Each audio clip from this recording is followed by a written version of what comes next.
There's a right way and a wrong way of filling raised beds like these two behind me. The wrong way is spending a fortune on soil and filling the whole lot up with soil that you've bought. The wrong way is also not putting any thought into how you fill them up and just putting any ordinary old soil in there. That also won't work.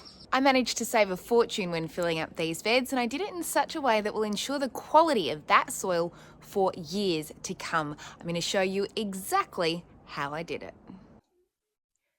So these are the beautiful new beds that Rod has been building for us. Rod, aka Pa. He's built the frame out of timber. He has lined it very carefully with a plastic sheet. That is to help minimize rotting of the wood. And we've got one that's 3-layer here and another one that's 2-layer there. So this is going to take a bit more filling. And today I'm going to start filling these beds with natural things from the garden. I've been inspired by the Hugelculture method. So the basics of Hugelculture layering is all about getting wood down the bottom. If I was to follow it strictly, I would have a really big layer of wood down the bottom. I don't have really thick logs. So I'm going to start with what I've got and make do with what we can. This is layer 1. Ideally, I'd put more logs in there, but we're just going to work with what we've got. So the theory is that over time, it'll decompose and provide a natural sort of compost fertilizer from the bottom up.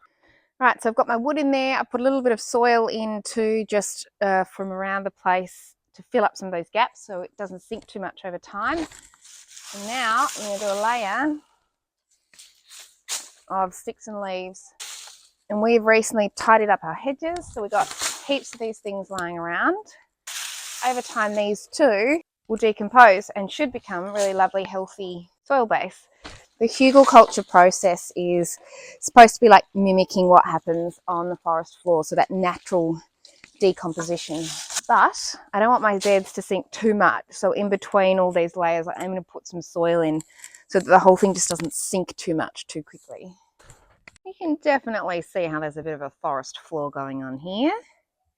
Next, I'm going to fill a bunch of those gaps with more soil so this doesn't all just sink.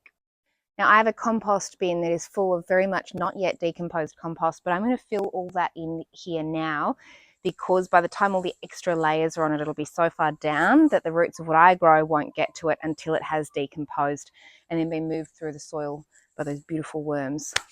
Here's my compost pile. I've got a lot of paper, sticks, fresh food in there. Just giving it a little mix up. Lots of beautiful worms down the bottom.